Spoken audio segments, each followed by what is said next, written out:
हरे कृष्णा। गीता अमृतम में आप सभी का स्वागत है। तो हम आ गए हैं भगवत गीता अध्याय 4 श्लोक क्रमांक 39।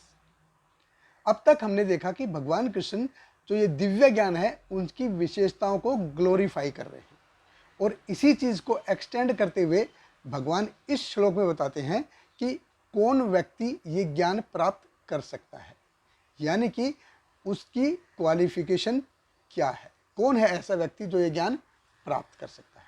तो भगवत गीता अध्याय 4 श्लोक क्रमांक 39 भगवान कृष्ण कहते हैं, श्रद्धावान लभते ज्ञानम तत्पर संयत इंद्रिय है, ज्ञानम लब्ध्वा पराम शांतिम अचिरेण अधिगच्छति। भगवान कृष्ण कहते हैं, जो श्रद्धालु दिव्य ज्ञान में समर्पित है और जिसने इंद्रियों को वश में कर लिया है, वह इस ज्ञान को प्राप्त करने का अधिकारी है, और इसे प्राप्त करते ही वह तुरंत आध्यात्मिक शांति को प्राप्त होता है। तो भगवान कृष्ण कहते हैं, श्रद्धावान लभते ज्ञानम, यानी कि पहली क्वालिफिकेशन क्या है? श्रद्धा। देखिए ये ज्ञान कैसा है? ये ज्ञान है आध्यात्मिक।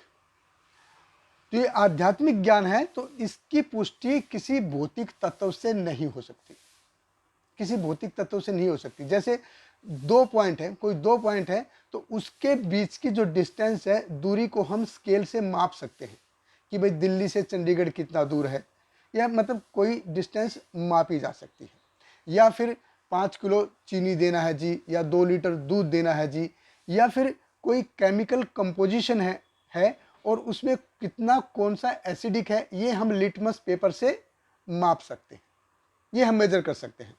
लेकिन ये ज्ञान कि हम आत्मा है, भगवान है, गोलोक वृंदावन है, वैकुंठ है, इसकी प्रथम पुष्टि कहाँ से होगी?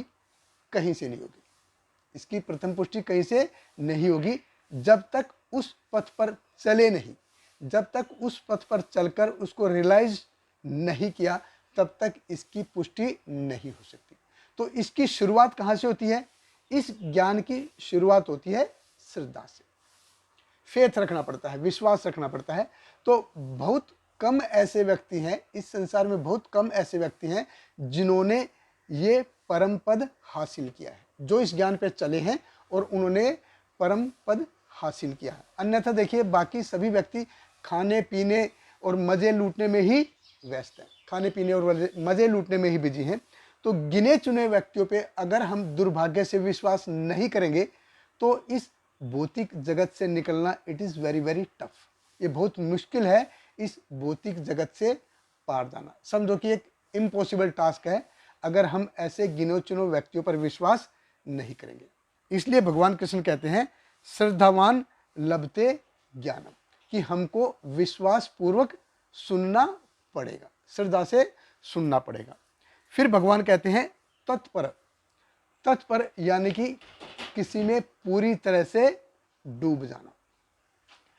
34वें श्लोक में हमने देखा था कि किसी को अगर ये ज्ञान प्राप्त करना है तो उसको सरेंडर करना पड़ेगा, विनम्रता से प्रश्न पूछने पड़ेंगे और सेवा करनी पड़ेगी, तब वो भगवान के बारे में जान सकता है। गुरु की सेवा करनी पड़ेगी तब वो भगवान के बारे में जान सकता है।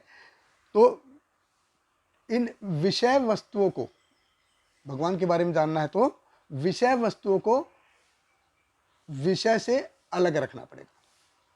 तत्पर कैसे होगा? तीसरी क्वालिटी भगवान कृष्ण कहते हैं संयत इंद्रिय, कि अपनी इंद्रियों पे कंट्रोल करना पड़ेगा। तो 5 हमारी कर्मेंद्रियां हैं और 5 हमारी ज्ञानेंद्रियां हैं और एक है मन। तो इन पे हमको कंट्रोल करना पड़ेगा, यानी कि विषय वस्तुओं को विषयों से पूरी तरह अलग करना पड़ेगा, तभी कोई व्यक्ति ये ज्ञान हासिल कर सकता है। पूरी तरह अलग करना पड़ेगा। देखिए जो एंजॉय है ये भौतिक है, और जो इंद्रियां हैं हमारी वो भी भौतिक है, लेकिन ये ज्ञान कैसा है? ये ज्ञान है आध्यात्मिक।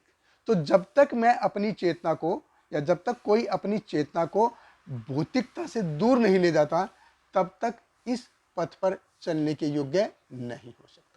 इस पथ पे अगर ज्ञान के पथ पे चलना है तो भौतिकता से दूर जाना पड़ेगा।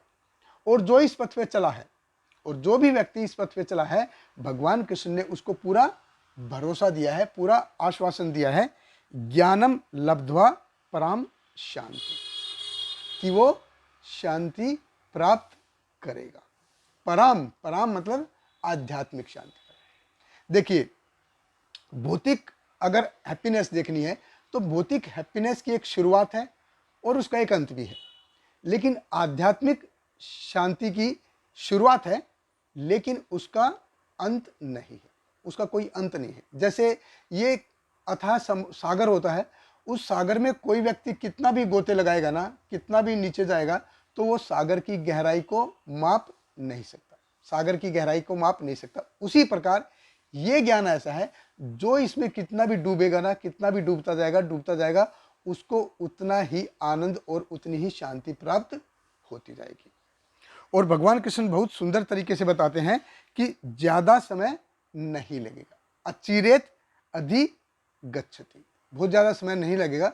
हालांकि पिछले श्लोक में भगवान ने बताया है कालेन आत्मनि विंदति, कि भाई इसमें समय लगेगा, लेकिन यहाँ पे भगवान बोल रहे हैं कि इतना ज़्यादा समय भी नहीं लगेगा। अचिरेण, अचिरेण मतलब बहुत कम समय, शीघ्र ही। सिर्फ क्या चाहिए, हमको विश्वास होना चाहिए, आस्था होनी चाहिए, दृढ़ संकल्प होना चाहिए और अपनी इंद्रियों पे कंट्रोल होना चाहिए। बहुत बहुत धन्यवाद। हरे कृष्णा।